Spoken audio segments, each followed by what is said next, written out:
من الشيطان الرجيم. بسم الله الرحمن الرحيم. ومن أحسن قولا ممن دعا إلى الله وعمل صالحا وقال إنني من المسلمين. ولا تستوي الحسنة ولا السيئة ادفع بالتي هي أحسن فإذا الذي بينك وبينه عداوة كأنه ولي حميم. صدق الله العظيم. وقال رسول الله صلى الله عليه وعلى آله وأصحابه وسلم من كان آخر كلامه لا إله إلا الله دخل الجنة أو كما قال صلى الله عليه وسلم. اللهم صل على سيدنا مولانا محمد وعلى آل سيدنا مولانا محمد وبارك وسلم. يا رب صل وسلم دائما أبدا على حبيبك خير الخلق كلهم. جزا اللہ عنا محمدا صلی اللہ علیہ وسلم بما هو اہلہ. اللہ تعالیٰ کا بندوں پر سب سے بڑا احسان یہ ہے کہ اللہ تعالیٰ نے انبیاء علیہم السلام کو مبعوث فرمایا اور بھیجا، اور ان نبیوں نے انسانوں کو اللہ کی مرضی بتائی. جتنے انبیاء دنیا میں تشریف لائے ہیں ان تمام نبیوں میں اور ان کے کاموں میں ایک بات بالکل کامن تھی، یا یہ کہیے ان کا مشن بالکل کامن تھا، اور اس میں تین باتیں سارے کے سارے انبیاء علیہم السلام میں مشترک تھی، اور جسے کہا جائے کہ وہ بالکل ایک جیسی تھی. ان تین میں سب سے پہلی بنیادی چیز جو بالکل کامن تھی اور بالکل یکساں تھی وہ تھی کہ سوورجنٹی صرف اللہ کو حاصل ہے. اور سوورجنٹی کا مطلب یہ ہوتا ہے کہ حاکمیت صرف اللہ کے لیے ہے، یعنی سب سے بڑا اقتدار یا اقتدار اعلیٰ صرف اللہ کے پاس ہے، یعنی بات اللہ ہی کی چلے گی. جب دو چیزوں میں یا چار چیزوں میں یا کسی بھی چیز میں باہم ٹکراؤ ہوگا تو اس ٹکراؤ میں بات جو آخری فیصلے کی ہوگی وہ صرف اللہ رب العزت کی ہوگی. اور پورا کا پورا نظام اور پورا کا پورا تمدن اور پورا کا پورا کلچر اور پورا کا پورا سسٹم یہ سب اللہ کی اسی وحدانیت پر قائم ہوگا، اسی توحید پر قائم ہوگا. اس لیے ہر ایک کو یہ بات خوب سمجھ لینی چاہیے کہ ہمارے نظام اور سسٹم میں اللہ رب العزت کی ذات اور اللہ رب العزت کے احکامات، خاص کر اس کا حکم اور اس کی مرضی، یہ اس طرح چلتے ہیں جیسے کسی انسان کے اندر سانس چلتی. صبح سے لے کر شام تک ہماری زندگی میں ہر جگہ اللہ ہے.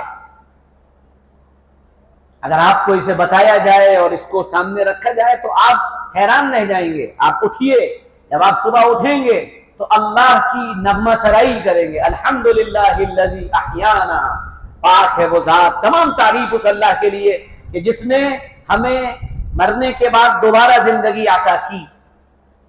پھر جب آپ اٹھ کر سب سے پہلے استنجے کے لیے جائیں گے اور اس قدم داخل کریں گے اپنا، تو وہاں پر آپ دعا پڑھیں گے اللہم انی اعوذ بک من الخبث والخبائث. اے اللہ میں پناہ چاہتا ہوں آپ کی خبیث قسم کی اشیاء سے. پھر جب آپ وہاں سے نکلیں گے تو پھر کہلوایا گیا الحمدللہ غفرانک، الحمدللہ تعریف بیان کروائی گئی اللہ کی. الحمدللہ الذی اذھب عنی الاذی وعافانی. آپ نے، اللہ کا کرم ہے کہ آپ نے تکلیف دینے والی چیزوں کو دور کیا. پھر جب آپ اٹھے اور اٹھنے کے بعد وضو کرنے لگے تو بسم اللہ العظیم والحمدللہ علی دین الاسلام، اللہ کے نام سے میں شروع کرتا ہوں جو بڑا باعظمت ہے. پھر اس کے بعد آپ نے وضو شروع کیا، وضو کے درمیان کی دعائیں آپ دیکھیے، ہر جگہ آپ کو اللہ ملے گا.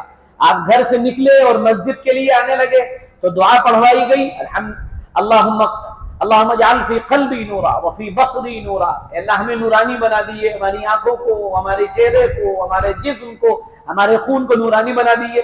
مسجد میں داخل ہوئے تو داخل ہونے کے بعد بلکہ افضل یہ ہے کہ گھر کے اندر سنتیں پڑھی جائیں. اللہ اکبر، میرا رب سب سے بڑا ہے، سب سے بڑا اللہ ہے.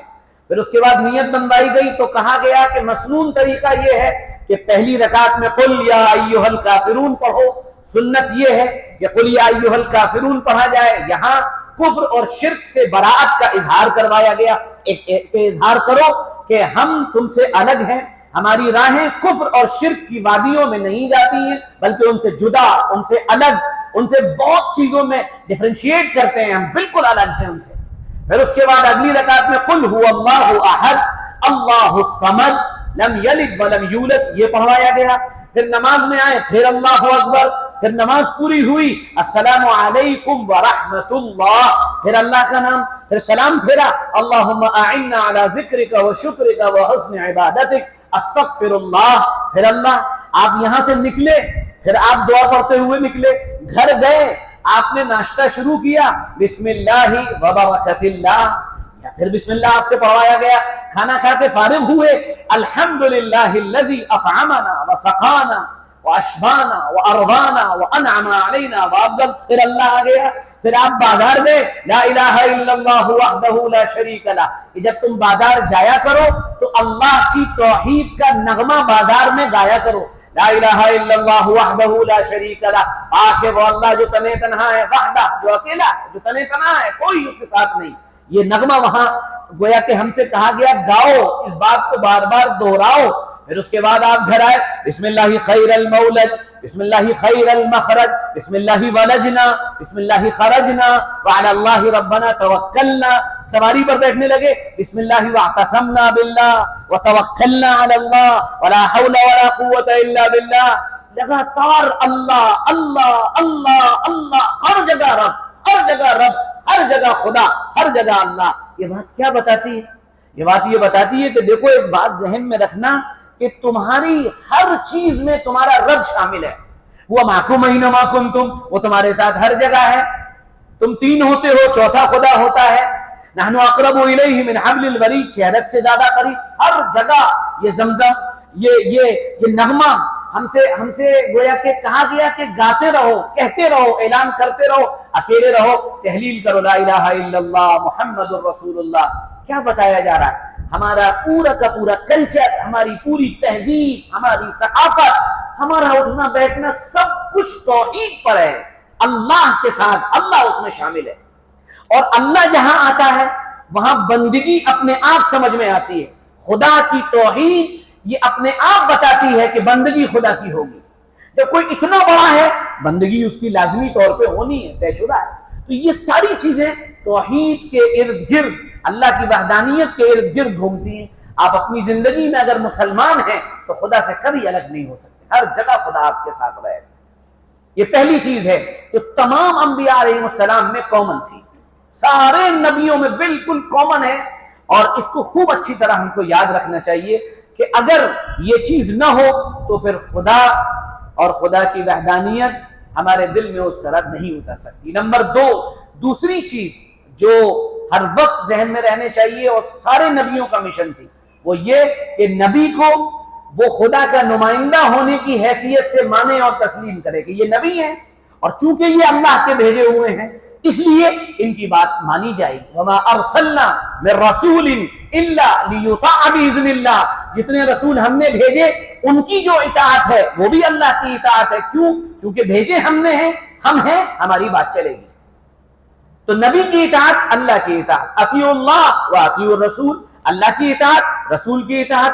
اللہ کی اطاعت اصل، رسول کی اطاعت فرع، یعنی اللہ کا حکم ہے اس لیے رسول کی بات مانی جائے گی.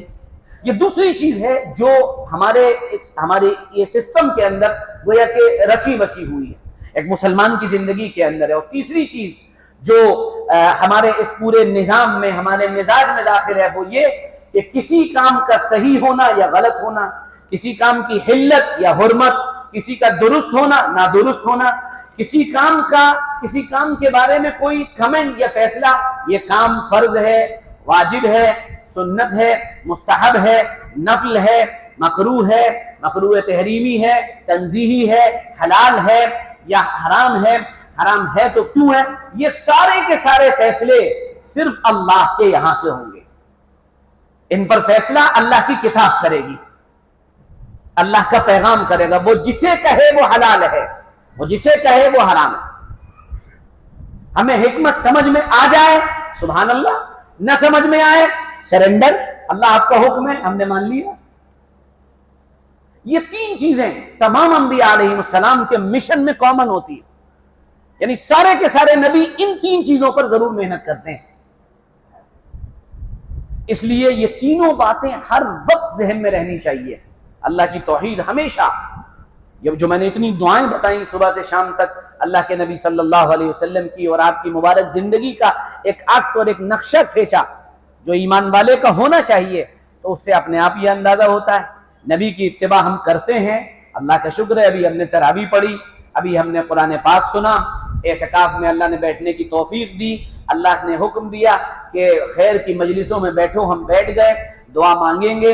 اللہ کے سامنے دعا مانگنے کا مطلب ہی یہ ہے کہ ہم اپنی جھولی وہاں پھیلائے ہیں جہاں سے ہمیں کچھ ملنے کا یقین ہے. آدمی وہیں تو جاتا ہے، وہیں پہنچتا ہے، وہیں دامن پھیلا دیتا ہے جہاں اس کو یقین ہے کہ یہاں پر جو ہے اب ہماری جھولیاں بھر دی جائیں گی. ٹھیک ہے، یہ بات ہر وقت، ہر آن، ہر لمحے ذہن میں رہنی چاہیے. کسی انسان کے کسی چیز کو حرام کر دینے سے وہ چیز حرام نہیں ہوتی. اکثر یہ شبہ ذہن میں آتا ہے کہ مولوی تو ہر چیز کو حرام کر دیتے ہیں، ہر چیز کو حلال کر دیتے ہیں. مولوی نہیں کرتے، مولوی بتاتے ہیں. یہ مولوی صاحب تو لوگوں کو کافر بنا دیتے ہیں. بناتے نہیں ہیں، بتاتے ہیں کہ تم نے یہ کام کر لیا، اس کی وجہ سے تم کافر ہو گئے. تو یہ بنانا نہیں ہے، یہ بتانا ہے. ہو گئے، یہ چیز حرام ہے، یہ بتایا جا رہا ہے. حرام کیوں ہے؟ اللہ نے کی ہے. ان سب باتوں کو جب ذہن میں رکھیں گے تو نبوت کی محنت سمجھ میں آئے گی. آج ساری دنیا کے اندر نیچے سے ایک کام شروع کیا گیا ہے، الٹا کام. اور وہ یہ شروع کیا گیا ہے کہ دیکھو کوئی چیز حلال حرام اس کا فیصلہ تم کرو گے، تمہاری عقل کرے گی. ہماری عقل فیصلہ کرے گی؟ کیا ہماری عقل اس لائق ہے کہ وہ فیصلہ کر پائے؟ اس کے اندر ڈیسیزن میکنگ کی پاور ہے؟ تو خود بہت بڑا سوال ہے. وہ عقل جو اپنے بارے میں یہ فیصلہ نہیں کر پا رہی ہے کہ سگریٹ کے ڈبے کے پیچھے لکھا ہوا ہے کہ اسموکنگ جو ہے وہ کینسر کا کاز ہے، لیکن اس کے باوجود صبح سے شام تک سٹے مار رہا ہے. دیکھ رہا ہے لکھا ہو اور پھر بھی مار رہا ہے. اسے معلوم ہے کینسر ہو جائے گا، پی رہا ہے. گٹکے کے پیچھے لکھا ہوتا ہے کہ اس کو کھانے سے کینسر ہو جائے گا. اب عقل کیا کہتی ہے؟ اس سے نقصان ہے، میں پیچھے ہٹ جاؤں. لیکن وہ صبح شام ڈل رہی ہے ماشاءاللہ. میرے پاس کل ایک صاحب آئے تھے، اخبار میں رپورٹر جرنلسٹ ہیں. کہنے لگے کہ عجیب بات بتائی انہوں نے، تو حیران رہ گیا سن کے، مسلمان کہاں پہنچ گیا. کہنے لگے آبکاری کے وبھاگ کے ایک ادھیکاری سے میرا ملنا جلنا تھا. وہاں پر شراب کے ٹھیکے جو نکلتے ہیں سال بھر میں وہ نکلے، یعنی اس کی جگہ نکلی. تو انہوں نے بتایا کہ تقریباً 30 یا 35 مسلمانوں نے ان ٹھیکوں کے لیے اپلائی کیا. میں تو سر پکڑ کے بیٹھ گیا، میں نے کہا یہ کیا؟ وہ ادھیکاری مسلمان تھا. اس نے ان لوگوں کو بلایا اور بلا کر کہا کہ تمہیں شرم نہیں آتی؟ تم یہ جانتے نہیں ہو کہ یہ مسلمان کے لیے شراب حرام ہے، ناجائز و غلط ہے. تم اس کے ٹھیکے لوگے، آج یہ تمہارا حال ہے. ان لوگوں نے جا کر ڈی ایم سے شکایت کر دی. ڈی ایم صاحب نے ادھیکاری صاحب کو طلب کر لیا. آپ ہوتے کون ہیں منع کرنے والے؟ ان کی مرضی جو چاہے کرے. تو پتہ یہ چلا کہ وہ دوسروں کے اشارے پر باقاعدہ یہ کام کر رہے تھے کہ وہ ٹھیکے لینے کی کوشش کر رہے تھے غیر مسلموں کے اشارے پر. جب ہمارا ایمان اتنا گر جائے کہ شراب پینا تو ایک چھوٹے درجے کی چیز ہوئی نا، شراب کے ٹھیکے کھولنے کے لیے ہم آمادہ ہو جائیں، تو پھر کس چیز کا گلہ اور شکوہ کرنا، کس چیز کے لیے رونا ہے، کس چیز پر افسوس کرنا ہے. پھر انہوں نے بتایا کہ دوسری بات بتائی کہ رمضان المبارک میں شراب کی بکری 40% کم ہو گئی، تو شرما جی تو شراب چھوڑیں گے نہیں رمضان میں، نہ ورما جی چھوڑیں گے، ہے نا، نہ کوئی اور چھوڑے گا، سب شراب پیئیں گے۔ چھوڑ کون نہ ہے شراب؟ کس کو ادب اور لحاظ ہے رمضان کا؟ مسلمان کو۔ اتنا مسلمان شراب پینے لگا ہے، جانتے ہیں شراب غلط ہے پھر بھی پی رہے ہیں، کیا مطلب؟ عقل فیصلہ لینے کی پوزیشن میں نہیں، کیونکہ اگر عقل فیصلہ لینے کی پوزیشن میں ہوتی تو عقل بتا رہی ہے کہ شراب نقصان دہ ہے، سگریٹ نقصان دہ ہے، گٹکا نقصان دہ، لیکن کھا رہا ہے۔ پتہ یہ چلا عقل فیصلہ نہیں لے سکتی ہے، عقل فیصلہ تب لے گی جب اس عقل کو شریعت کے تابع کر دیا جائے گا۔ اسی لیے تمام انبیاء علیہ السلام کی صدا اپنے دور میں اطاعت کی رہی ہے۔ اور میں ایک بہت اہم بات عرض کر دوں، آپ کے 10 20 50 اشکالات دور ہو جائیں گے۔ ہمارے طلباء جو ہیں وہ اس بات کو اچھی طرح سنیں، خوب سنیں، میں بار بار یہ مضمون بیان کرتا ہوں، پھر کر رہا ہوں۔ دین اپنی ساخت اور بناوٹ میں، دین، ہمارا دین اسلام اپنی ساخت اور بناوٹ کے اندر ایک خبر ہے جو جناب نبی کریم صلی اللہ علیہ وسلم کے ذریعے سے ہم تک پہنچی ہے، اور جب کوئی خبر آپ تک آتی ہے تو وہاں عقل کا کام ختم ہو جاتا ہے اکثر و بیشتر۔ بابر میں اور سکندر لودھی میں لڑائی ہوئی تھی، ابراہیم لودھی میں لڑائی ہوئی تھی، اس میں عقل لگائیں گے آپ؟ یہ خبر ہے، تو یہ خبر ہے جو اللہ نے ہمیں دی ہے، محمد رسول اللہ کے ذریعے سے دی ہے، اور اس خبر کے بعد اللہ کا مطالبہ ہم سے بلا چوں اور چنا اطاعت کا ہے، مانو۔ اور آپ نہیں مان کے اکھاڑ کیا لیں گے؟ جی ایس ٹی کا قانون آیا، کچھ اکھاڑ لیا آپ نے؟ کچھ کر لیا؟ کیا کر لیا آپ نے؟ دنیا کے انسانوں کے بنائے ہوئے قانون کو چیلنج نہ کر سکنے والا انسان اور ایک مسلمان، وہ اللہ کے بنائے ہوئے قانون کے بارے میں یہ کہتا ہے مجھے سمجھ میں نہیں آ رہی بات۔ تمہیں سمجھ میں آئے تو بھی ماننی ہے اور نہ آئے تو بھی ماننی ہے، اور سنو، نہیں مان کے اکھاڑ کچھ نہیں پاؤ گے۔ تھوڑے دن وہ ڈھیل دیتا ہے، تم نہیں ماننا جی، جو روزہ نہیں رکھ رہا ہے وہ بھی زندہ ہے، جو دن میں کھل کر اللہ سے بغاوت کر رہا ہے، پانی پی رہا ہے، سگریٹ پی رہا ہے، بریانی کھا رہا ہے، وہ زندہ ہے، وہ زندہ ہے، وہ چل پھر رہا ہے۔ جو صبح جا کے فجر کی نماز کے بعد پائے کھا رہا ہے وہ بھی زندہ ہے، مر تھوڑی گیا کوئی وہ۔ اولی لہم من قیدی متین، ہماری پکڑ ڈھیلی ہے اور ہم ڈھیل دیتے ہیں، جاؤ آزادی دیتے ہیں، کیونکہ ہمارے نزدیک دنیا ہے ہی نہیں، بہت چھوٹا سا وقت ہے اللہ کے نزدیک، اس لیے ڈھیل ملے گی، لیکن پھر اس کے بعد پکڑ ہے اور بڑی سخت پکڑ ہے۔ تو دین اپنی ساخت اور بناوٹ میں خبر ہے جو محمد رسول اللہ سے ہم تک آئی ہے، اور دین اطاعت کا مطالبہ کرتا ہے کہ مان لو، جو ہم کہیں وہ ماننا ہے، کیونکہ ہم سوورجن ہیں، ہم سب سے بڑے ہیں، اقتدار اعلیٰ ہمارے پاس ہے، وَلِلَّهِ الْمَثَلُ الْأَعْلَىٰ، سب سے بڑی مثالیں ساری چیزیں ہمارے لیے ہیں۔ اللہ اکبر، میں ہوں، انا ربکم الاعلیٰ، میں ہوں، یا موسیٰ اننی انا اللہ، میں رب ہوں، موسیٰ مانو اسے، تمہیں ماننا ہے۔ یہ لفظ بتاتے ہیں اللہ کی طاقت کو، اننی انا اللہ، میں رب ہوں، اور تم کو میری بات ماننی ہے، ماننی پڑے گی۔ نہیں مانو گے تمہیں 2 پل کا سکون نصیب نہیں ہوگا، میرے ذکر سے اعراض کرو گے زندگی تنگ کر دوں گا، مجھ سے اگر ٹکر لینے کی کوشش کرو گے نیندیں اڑ جائیں گی، سو نہیں پاؤ گے، رات تمہاری بے چینی سے گزرے گی۔ آپ غور کریے، جو خدا کی بغاوت کے ساتھ زندگی گزار رہے ہیں، اسباب کی بہتات کے باوجود ان کی نیندیں اڑے ہوئی ہیں۔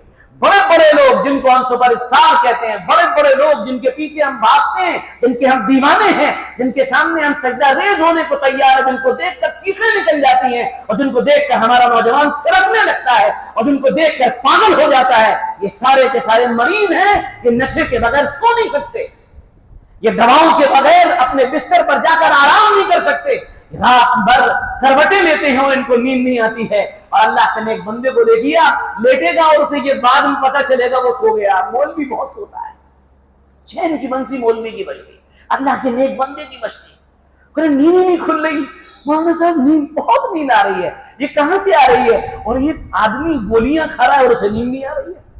ومن اعرض عن ذکری، قرآن اپنے انداز میں جب کچھ بیان کرتا ہے نا وہ بڑا ایک الگ موضوع ہوتا ہے. ومن اعرض عن ذکری فإن له معیشۃ ضنکا، سنو اگر میرے ذکر سے اعراض کرو گے زندگی تنگ کر دوں گا.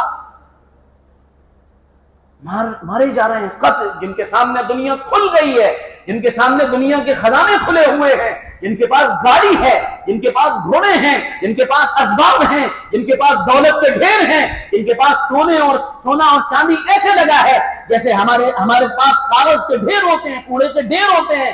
جب وہ رب سے بغاوت کرنے پہ آتے ہیں میرا رب ان کو بھی بے چینی کے اندر مبتلا کر دیتا ہے. ہاں دنیا دار الاسباب ہے، اسباب کے دائرے میں چھوٹ ضرور ملتی ہے، موقع ضرور ملتا ہے، لیکن اس کا مطلب یہ نہیں کہ کوئی دھوکے میں پڑ جائے کہ جی کچھ ہو نہیں رہا ہے، وہ بہت کچھ رہا ہے تمہیں نظر نہیں آ رہا ہے. ہوگا، سب ہوگا، پہلے ہم ویسے بن جائیں تب ہوگا اور خوب ہوگا. اور میرے رب نے یہ سب کچھ کر کے دکھایا ہے. ماضی کے جو واقعات ہیں وہ اس بات پر شاہد ہیں. بڑی بڑی طاقتوں کو اللہ تعالیٰ نے مسل دیا ہے. اس لیے اللہ کی ذات عالی پر یقین، اس کی توحید کا دل میں اترنا، یہ ہماری زندگی کا مقصد ہونا چاہیے کہ یہ ہمارے لیے زندگی کا سروت ہے، زندگی جینے کا رنگ ڈھنگ ہے، یہ ہمارے اندر آنا چاہیے. رسول اللہ کے نمائندے ہیں، ان کی بات ماننی ہے. اور تیسری چیز حلال اور حرام، صحیح اور غلط، اس کا فیصلہ شریعت کرے گی. اللہ ہمیں اس کی سمجھ عطا فرمائے اور اپنے کرم سے، اپنے فضل سے اللہ تعالی ہم سب کو یہ شعور عطا فرمائے کہ ہم اللہ کو اپنے شعور کے ساتھ، اپنے وجدان کے ساتھ پہچاننے والے بنیں. مبارک رات ہے، اس رات میں کرنے کے لیے مختلف قسم کے کام کرنے چاہیے، مختلف قسم کے کام کرنے چاہیے. نمازیں بھی پڑھیں، ذکر بھی کریں، دعائیں بھی کریں، صدقہ بھی دیں.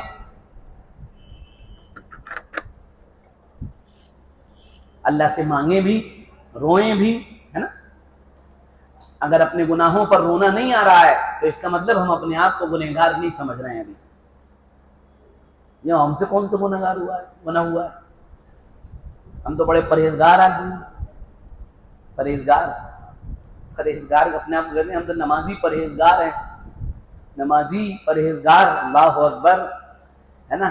تو یہ بندگی کے شاید منافی ہے. ہم گنہگار ہیں، ہم پرہیزگار نہیں گنہگار ہیں. اور ہم مجرم ہیں جس نے سرنڈر کر دیا ہے. جو سرنڈر کر دیتا ہے پھر اللہ اس سے خوش ہو جاتا ہے کہ بھائی یہ تو آ گیا ہے، چلو بھائی چلو اسے معاف کر دو، ٹھیک ہے. اور اللہ کی رحمت بہانے ڈھونڈتی ہے. اور اس رات میں تو اللہ رب العزت بس یہ کہتا ہے کوئی اللہ اعلان کرے کہ ہے کوئی مغفرت طلب کرنے والا، اور ہم مغفرت طلب نہ کریں تو پھر اب یہ تو ہماری کمی. وہ کہہ رہا ہے آؤ تو کہہ تو دو، ایک مرتبہ کہہ دو معاف کر دیجیے ہم کر دیں گے. ایک مرتبہ کہو غلطی ہو گئی، ہم غلطی کو مان لیں گے. اور اگر رو دیے اور اگر اللہ کے سامنے گڑ گڑا لیے تو اللہ تعالیٰ آسمان دنیا پر اپنی شان کے مطابق جلوہ افروز ہے. اللہ اپنے فرشتوں سے کہتا ہے دیکھ لو انہیں، یہ کون لوگ ہیں، یہ کون ہیں، یہ مجھے رب سمجھتے ہیں، یہ سمجھتے ہیں کوئی مغفرت کرنے والا ہے. تم سب گواہ رہنا میں نے مغفرت کر دی. شہنشاہ ہے نا، شہنشاہ. یہ جب سعودی عرب میں تراویح ختم ہوتی ہے تو بادشاہ کا نمائندہ، یہ ولی عہد، یہ حرم محترم میں یعنی مکہ مکرمہ میں تشریف لاتے ہیں. اور تراویح کی رات یعنی جو تراویح ختم ہوتی ہے، چاند رات جو ہوتی ہے، اس رات بادشاہ انعام دیتا ہے جو لوگ موجود ہوتے ہیں. اور یعنی جو ان کا مجمع ہوتا ہے، جو خاص لوگ ہوتے ہیں، انعام دیتا ہے. تو وہ بادشاہ پتہ ہے کیسے انعام دیتا ہے؟ مکے اور مدینے کی شاہراہ پر ہم نے آپ کو 10 کلومیٹر زمین دے دی، ایسے 10 کلومیٹر زمین لے لو، 50 کلومیٹر زمین دے دی، فلاں جگہ پر ہم نے آپ کو یہ دے دیا، ایک لیمبورگنی دے دی، یہ سونے کی پوری اینٹ ہے یہ دے دیا، یہ فلانا یہ دے دیا ہم نے آپ کو. تو دنیا کا بادشاہ جب بانٹے تو 10 کلومیٹر زمین بانٹ دے اور سونے کی اینٹیں دے دے. اور میرا رب جب بانٹے تو وہ رحمت دیتا ہے، وہ سکون دیتا ہے، وہ چین دیتا ہے، وہ طمانینت دیتا ہے، وہ بندگی دیتا ہے، وہ خشوع اور خضوع دیتا ہے، وہ تقوی دیتا ہے، وہ اتباع سنت دیتا ہے، وہ یہ ساری چیزیں دیتا ہے.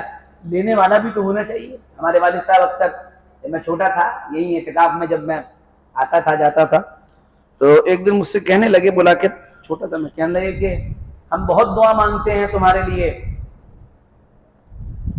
لیے ہم بہت دعا مانگتے ہیں، لیکن دعا مانگنا ایک عمل ہے اور وہ پانی کی طرح ہے. اپنا برتن اس دعا کے لیے تیار کرو. ایسا نہ ہو کہ برتن میں چھید ہو اور ہم نے دعا اس میں جمع کی اور اس کے اندر سے نکل گئی. دعا کی اور اس کے اندر سے نکل گئی. تو اپنا برتن تیار کر کے لاؤ. یعنی دعا ایسی کرواؤ کہ دعا وہ محفوظ رہ جائے, ہمارے حق میں جمع ہو جائے. تو برتن بنائیے اور تھوڑی دیر اللہ کے سامنے روئیے اور گڑ گڑائیے اور کہیے کہ مجرم آئے ہیں اور معافی مانگنے آئے ہیں, گندے دل والے آئے ہیں اور دلوں کی پاکی اور صفائی لینے آئے ہیں. یہ سب چیزیں جب مل جائیں گی اللہ تعالیٰ بعد کی چیزیں اپنے آپ دے دے گا. اور سب مانگیے, سب چیزیں مانگیے. محمد الرسول اللہ تو اپنے جوتے کا تسمہ بھی مانگا کرتے ہیں, جوتے کا جو فیتا تھا تو یہ بھی میں اپنے اللہ سے مانگتا ہوں. ہم بھی اللہ سے مانگیں گے انشاءاللہ. اللہ ہم سب کو کہنے سننے سے زیادہ عمل کی توفیق عطا فرمائے.